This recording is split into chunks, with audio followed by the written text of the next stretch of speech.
Hey everybody, Grant from the Double Eagle here. Today on our first section, or I should say our first program in the series, is going to be knife skills for Cooking 101. The reason I'm going over knife skills first is because it's pretty much nobody knows how to use a knife anymore, or what types of knives they should have. And every house I ever go to, nobody has an adequate knife. So I'm going to go over that first. I think it's essential that you have good knife skills before you start trying to do recipes. Okay? So the types of knives you should own. Now, you can go to the dollar store, TJ Maxx. What's another place, Janie, that you can get knives? Yeah, you can get them at Walmart. You can go and get a cheap. Or you can get fancy. Yeah, you can go and get a cheap knife set that doesn't cost a lot of money. The only thing you want to look for is that it's stainless steel. And you can get a relatively cheap knife set, and you want it stainless steel, and you want to see if you can find 440C stainless steel. You find that, and it's going to be a decent knife set. Some people like the ceramic too. The ceramics stay sharp longer, but I find out that once they wear out, they're very hard to sharpen. So I would recommend the stainless 440C. Okay, so the first knife, if there's one knife you're going to have, you should have this. It's called a chef knife. Okay. Now these range in size from 8 to 12 inches. You can get them shorter and longer, but it should be between 8 to 12 inches. Would be the proper size. A lot of chefs consider the only chef knife to be 12 inches long. Okay, but you can get them at 10 inch, 8 inch. You definitely don't want them longer than 12 inch, and shorter than 8 inch is, in my opinion, dangerous. But I personally recommend the 12 inch chef knife. And if you're only going to have one knife, you can only afford one knife, go get one of these. Okay, this is a boning knife. Now, boning knives are used for trimming meat, and it's called a boning knife because it's used for removing bones from meat. That's its main purpose. Okay? A lot of people use these for all kinds of things, like my bartenders love to use these to cut up lemons with. And that's the wrong knife to use, okay? That's why they are missing digits. Okay? That's why we use these knives here. That's a better knife. Okay, this is a paring knife. All right. A paring knife is used for small garnier work or garde-manger work, which would be garnishes, or, for instance, removing the core from a tomato. Okay. Fruits, softer items, anything that requires intricate work, use a paring knife for. If there's one knife that I would skip having, it would be a paring knife, but it's nice to have one of those also. And this is a bread knife. Now, bread knives are the only thing that cut bread right, so you should have a bread knife. Okay? A lot of people use bread knives for all kinds of things because they don't know how to use a knife properly because it's a serrated edge and it's easier to use. But you should only be using a bread knife for bread. Now, there's all kinds of other knives. And, you know, nobody needs to comment about why didn't I show this knife or that knife. I know all about the other knives. I'm trying to give a basic skills for a basic knife set for basic cooking. And these are the knives you would need for that. And like I said, if you're only going to use one knife that you can afford, get a chef knife. Okay? Now, once you have your knives, most of them when you buy them nowadays, you can buy them sharpened already. But your knives have to be sharp, okay? Now, I prefer to use a Tri-Stone, which I don't have one here right now. It's in my house. But I will, in future episodes, train you how to sharpen a knife with a Tri-Stone, okay? That's my preferred method. But you can also buy one of these right here, automatic knife sharpener, okay? It's called a Chef's Choice. to sharpen knives with. I bought that for my cooks. But you have to have a sharp knife. If your knives are not sharp, what happens is, while you're cutting stuff, your knife blade slip off the edge. This way, that way, and cut yourself. Okay? So you want to have a sharp knife to make sure it goes through the vegetable or whatever you're cutting, instead of slipping off and hitting your fingers. Dull knives cause injuries. Anybody that ever gets cut, almost always, is a dull knife. And they're forcing the knife, it slips off, and they get cut. Okay? Now I'm going to go over some things not to do with the knife. Okay? If you'll see here, the tip of that knife is bent. Somebody tried using it as a screwdriver, which makes me very, very angry. Okay? Knives are meant for cooking and cutting. They're not meant for opening cans. Okay? Here's one of my favorites. I've seen person after person after person do this. Doom! Open a can with a knife. Besides injuring yourself, you're also going to screw the knife up. I've seen people take their knives, use them to unscrew screws with the tip. That's probably what happened to this one, I'm going to guess. Alright? You should never, ever, if the knife drops, I'm going to show you here. Step back. Never ever attempt to grab a falling knife. You cut yourself real badly, and I've seen some really bad cuts. People trying to grab a falling knife. Just say it. What? I can't hear you. Do you want me to stick that in the sanitizer? Oh, yeah. Yes, as a matter of fact. Since it did fall on the floor. Here, give me a standing weight for this cutting board. Standing weight. Give me a This? towel, yeah. Oh. Okay. So, those are things you shouldn't do with a knife. They're meant for cutting food items only. You also shouldn't be cutting paper, plastic bags. It dulls your knife. And, really quickly. Okay? So the next thing we're going to go over with is how to hold a knife. Alright? Now, this table is actually a little bit too high for what I'm doing, but it's okay, I can compensate. You should have your table at waist height, okay? That you're using to cut with. The reason I'm doing this is because we have no place else to film in the restaurant here that works out. And also my cooks are over there cleaning up after tonight. And they got a little busy towards the end. So I don't have the time. I don't have the time, Sarah. Yeah, okay. I don't have the time to wait for them to clean up and then go through this. But it's okay, we'll get through this fine. So, the first knife I'm going to teach you how to hold is a chef knife.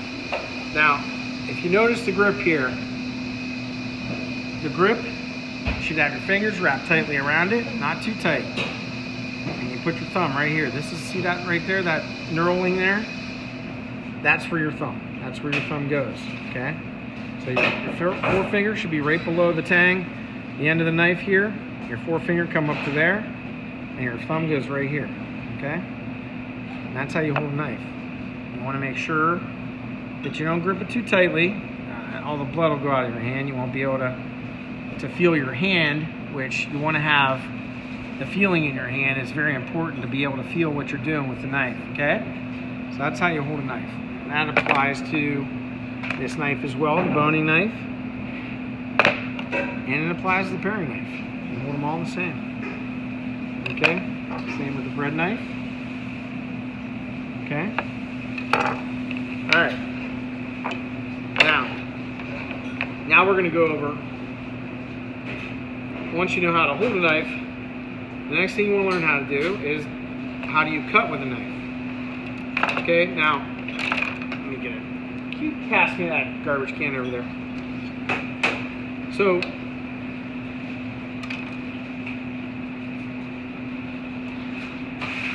So just about every vegetable has a trick. You know, every vegetable, every fruit. Some of them are the same, like a lot of melons are the same. But just about every vegetable has a trick on the way to cut it the fastest. I'm not going to go over every vegetable and every fruit and, you know, every meat. We'll be going through those as these classes happen. But the actual way to the cutting motion itself is what we're going to be concentrating on today, okay? So I'm going to notice how sharp that knife is. Goes right through the skin there. I'm going to take the skin off this onion.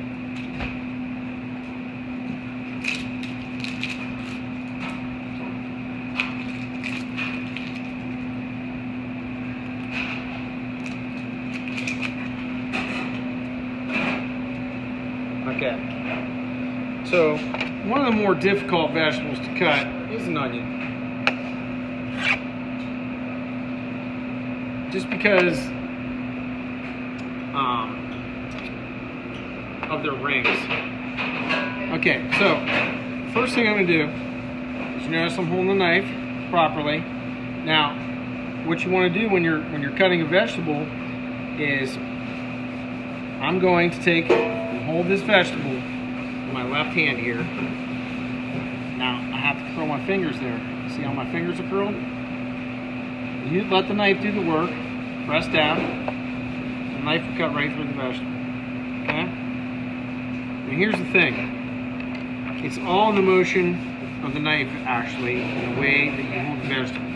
You have to hold the vegetable with the tips of your fingers. Your fingers have to be curled. Okay? Now you'll see people cutting like this, got their thumb out like this. That's how you lose digits. Okay? The way you keep your digits is you pull all your digits back. Alright? So you take the vegetable, whatever you're cutting, put your fingers there, you curl them back. Now if you notice, my fingers right here, if my knife is going to hit anything, it's going to be right there. Alright, now all that'll do is skin me. It won't cut my finger off. And hopefully, once you get good at this, you don't go up too high. Alright? Now the next thing you want to learn after you learn how to hold a vegetable, and it's very important, like I said, that you hold this thumb back here. Okay? You don't want to be cutting like this with your thumb over here. See what happens there? Lose the tip of your thumb there. So you want to make sure your thumb's back here.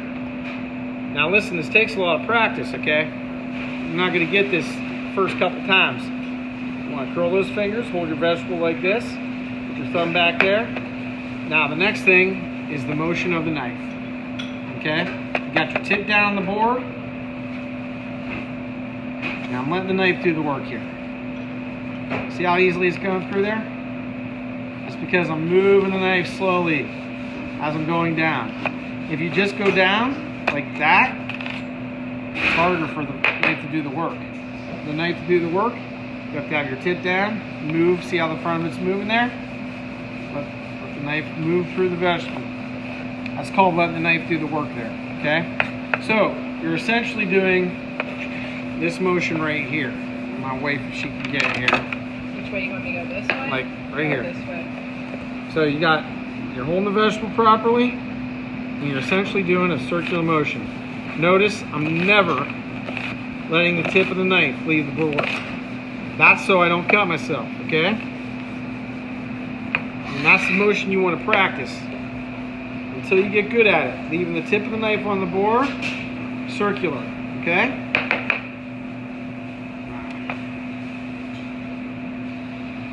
Alright. Also, I didn't cover this. I should have. I meant to. Your cutting surface. You need a cutting board. And if you notice here, I got a wet towel underneath this cutting board. Oh, sorry. Okay. Sorry. I went off and wall on there. Yeah, thanks. So you got this wet towel here. Holds the cutting board down so it doesn't move. See how that cutting board isn't moving? That's also very important. Okay? Now, I'm going to say that is the most important cutting motion you want to learn right there to begin with, okay? Now we're gonna trim this off here. That's called tip work I'm doing there. But basically you want to practice holding your vegetables with your thumb back and your knife in a circular motion. Now, once you get good at it, that'll happen, but that takes time, okay? Actually, I'm missing a few cuts there because I got this dang cutting board up so high. All right. Now, once you learn that motion, and that's the first thing that you need to learn. I want you to practice that at home if you can. Anytime you're making anything, practice the knife tip down, circular motion. You're letting that knife tip slide up as you're going through the vegetable. Letting the knife do the work, okay? We'll go over it one more time here from this angle.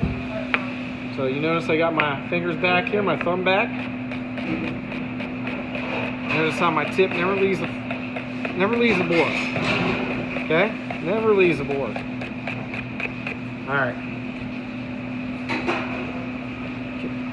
But obviously, you know, I'm going a little too fast there. And really what you want to do is practice slowly when you begin. Now, if you notice, I'm moving my hand as I'm cutting. That takes practice also. See how my fingers are inching back there? You don't perceive that when I'm going fast. Okay? Alright. Now, that skill right there, 17. that skill right there takes a long time to master. And that's really the most important skill to have as to basically do any recipe, is learning how to cut vegetables, cut things up. Now, obviously, there's all kinds of other knife skills, but that's the first one that I want you to learn and work on and practice. Once you get that one down, you know, I'll be teaching you other knife skills. Like there's certain things you could do, like it's called tip work, where you're taking your knife and you're going just with your tip, okay? But that's an advanced skill. The first skill that I want you to learn is the one I just showed you today, okay? I'm going to go over just a couple more things here real quick. I'm trying to keep these segments to less than 20 minutes. But once I start talking about doing the stuff, though, sometimes I get carried away. So, one thing I want to show you is the bread knife, okay? Because it's a different cutting notion, obviously. And it's very important because we cut bread all the time. We're making sandwiches, all kinds of times you use a bread knife. One thing about the bread knife, when you're using that, is you want to let the knife do the work. See how I'm not pressing down the bread like this? That smashes the bread. Okay? Then your sandwich is this thick. Alright? Notice how I'm letting that knife slip through there. Letting the knife do the work. Alright? Okay, well, we might have to do another segment on knives, but we'll come back to it because I want you, the next segment we're going to do is we're going to do on the types of cuts with dices, brunoise, julienne. These are all types of cuts you'll use in making recipes. And I'm not going to give you all of them. I'm going to give you the basic ones you need to make recipes, okay? And this is Brant from Double Eagle Cooking 101 signing off. Thank you very much.